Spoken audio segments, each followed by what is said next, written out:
All right, so inside the vehicle here, a couple things to point out. Firstly, if we look at the top here, we've got the first button here is going to be for our traction control. So we can turn traction control on or off from here. Next up is going to be our four-way blinkers. So our hazard lights, we can just press that button there in order to turn it on. One more to turn it off. Next one here is going to be the auto engine start stop. Now this one by default is going to be on every time you restart the vehicle. That's the one that's going to kill the power to the engine when we're stopped at a light. All right. Now if you're not a fan of that, we can turn it off on a case-by-case basis, but every time you turn the car off and back on, you will have to press this button again. Moving down now into the Sync3 screen. So a couple things to point out. If the vehicle has built-in navigation, we're going to see the navigation button here. If we don't have built-in nav, the screen's going to look the exact same, with the exception that nav button's not going to be here. They'll just be those other buttons instead. From here, we've got our maps. We've got the station that we're currently tuned to. We've got the ability to add a phone. If our phone is already connected, that's going to look very, very different. So jumping into audio first, couple things I should say. First up is going to be our entertainment sources. So from here, we can look between AM, FM, Sirius, Bluetooth, our phone, any connected MP3 players, etc. We can adjust and we can choose which one we want to listen to from here. Moving back, we've got the ability to direct tune. So we can direct tune to a station if we want to do that. Oh, we're in Sirius XM, so that's not going to work as well as I'd hope. Let's switch to FM for a second here. And direct tune, let's direct tune to 94.9, local station, great stuff. And there we go. So now as you can see, we've direct tuned to that station here. In order to set up a preset, all we're going to do is change to the station that we want to be at, and we're just going to press and hold one of the set numbers here. Then as you can see, we've now programmed that preset in. So it's really, really straightforward here. At the bottom of the screen here, we've got the ability now to be able to add a phone. So in order to add a phone, all we're going to do is literally that, just to add phone. Search for your vehicle on your device and select it once it is found. Next up, you're going to make sure that your Bluetooth is turned on in the vehicle here. And here we go. So the Ford F150 has come up, so we're just going to go connect. The pin displayed on Sync matches the pin displayed on your device. That's right. So as you can see, 909. So we've got that pairing request complete. So we're going to say pair and yes. For your safety, allow. Please stay alert to changing road conditions and use Sync's voice activated features while your vehicle is in motion. There we go. All right, so she's done talking. So a couple things: allow contacts and favorites via Sync. Yes, we do want our contacts allowed, because if you want to use the steering wheel to be able to make phone calls, you need to have your contacts synced. So we're going to say allow. 911 assist is only going to work whenever your phone, I should say, is connected to the vehicle. So we're going to turn that one on here and then automatically download our contacts as well. So always make sure that you hit OK there and finish. And then as you can see, so we've got my phone connected. So we can look at my call list, contacts, some phone settings, etc. And I'm just going to jump back to the home screen for a second here. So now that my phone's connected, as you can see, we can see what the current signal is, how much battery power I have left, and we can go into some settings. So it's really, really cool here. In order to be able to remove, there we go. It's always going to happen, especially when you first turn the vehicle on. In order to be able to remove a phone. So before I do that though, we're going to look at one thing, which is going to be mobile apps. So mobile apps, the vehicle does have the ability to project certain apps onto the center console screen here. So some of them are going to be things like the Waze app, as well as LiveX Live, Spotify, things like that. So that's going to give you the ability to be able to do that here. In order to remove a phone from the vehicle, all we're going to do is go into the phone settings here. So phone, we can view devices, and you're just going to click on your phone here, and then you can either disconnect from it or you can remove it completely. So we're just going to remove the phone. And now if we jump back into our home screen here, as you can see, the phone is now disconnected. So really, really straightforward process there. Moving into our navigation now. So if your phone doesn't have navigation, you can skip a couple minutes ahead. Outside of that, let's take a peek. So in order to use navigation, we're going to start off just by hitting search, and you're going to type in the address that you want to navigate to. So you're going to start typing, pause in between every letter as well, because it will, as you can see, update the address here.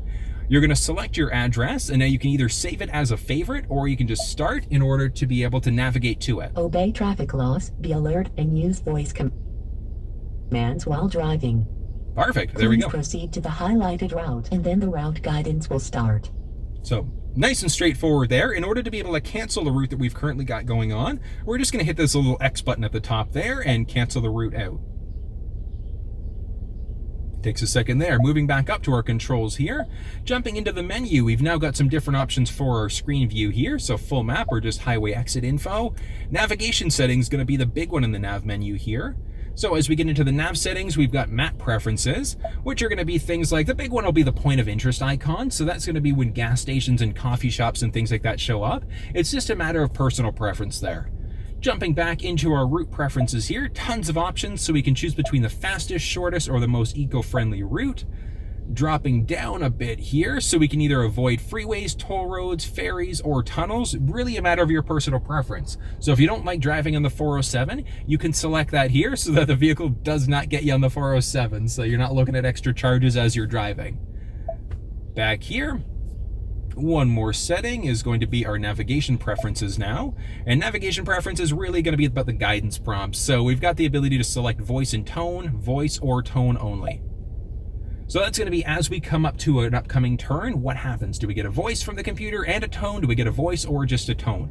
Personal matter of preference, play around with a couple to see which one you prefer. And let's X out and go back and back.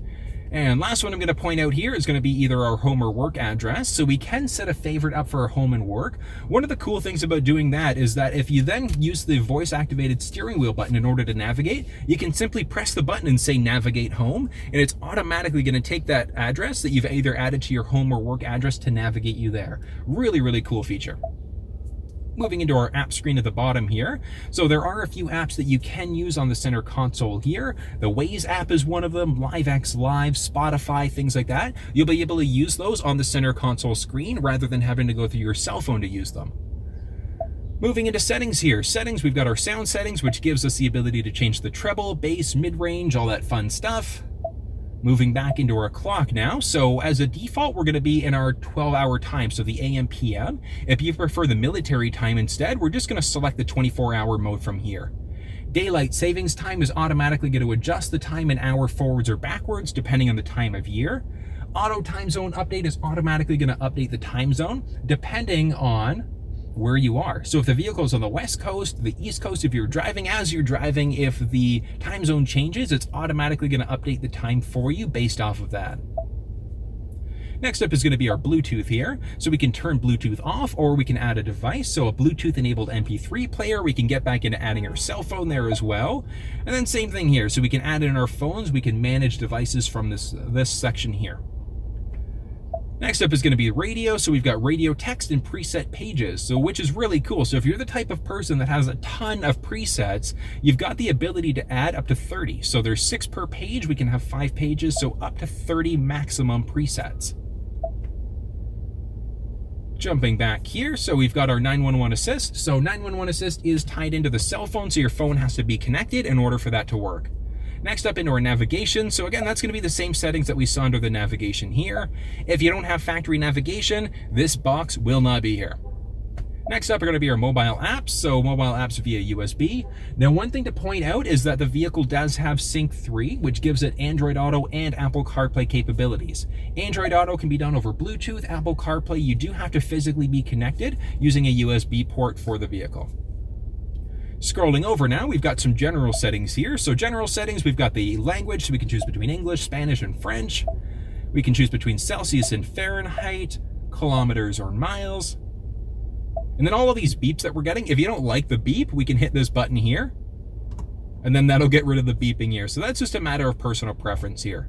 System updates, I do recommend keeping system updates on. It's automatically going to update the firmware and the software in the vehicle. The only one that's not going to be updated is going to be the navigation. So when your vehicle's in for servicing, you can have the service techs do that for you, or you can manually download the apps via USB stick, download them out of the stick, plug it into the vehicle, and update it that way instead.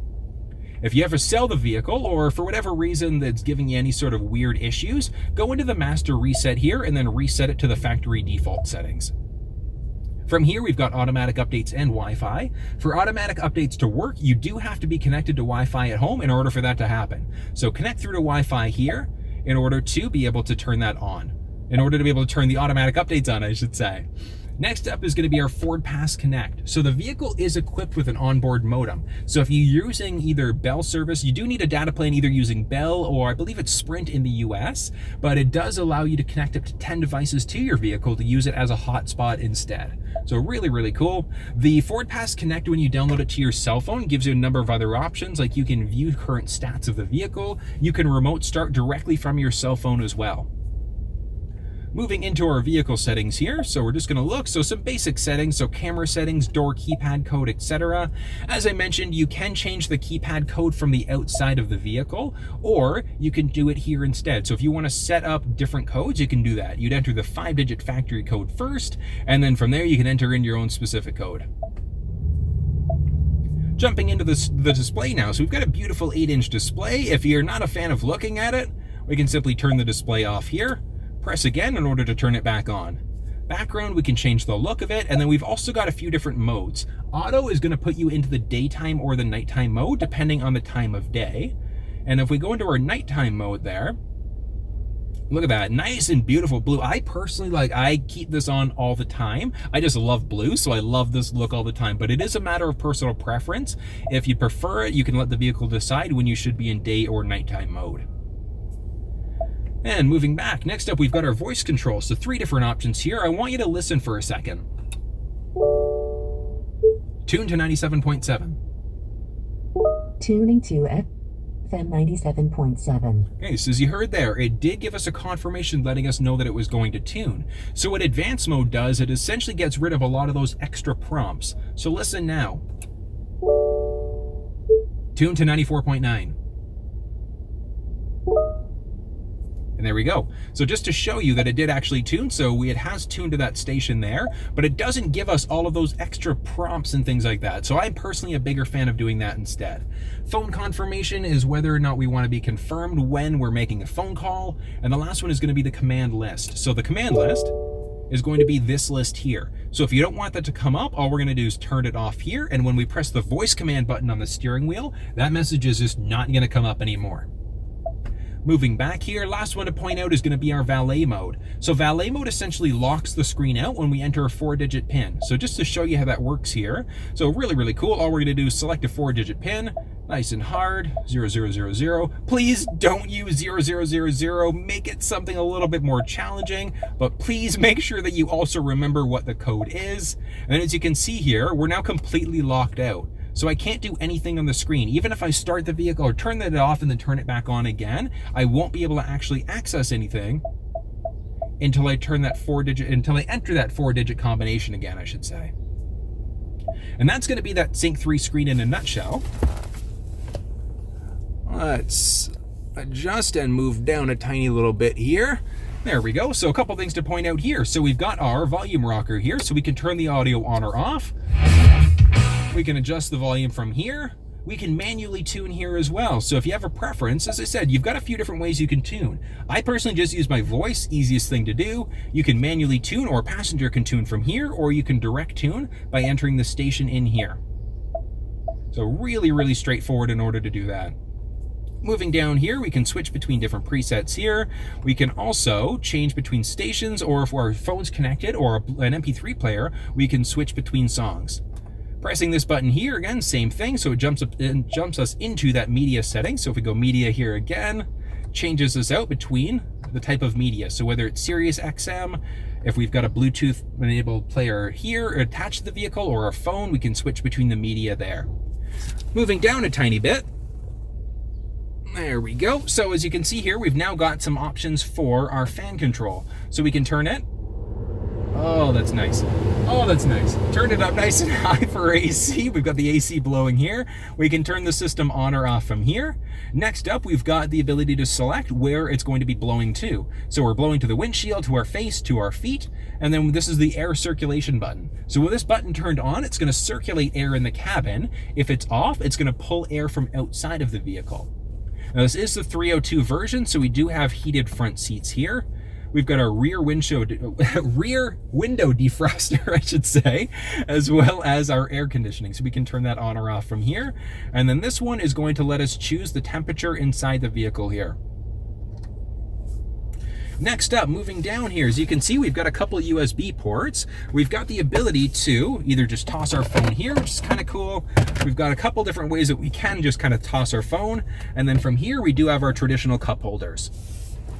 One other thing to point out on this side here, as you can see, popping this up, we've got our traditional cigarette lighter adapter, as well as a traditional wall outlet. So if you have just a regular wall outlet, you can plug it in here in order to charge things up right from the vehicle, which is kind of cool.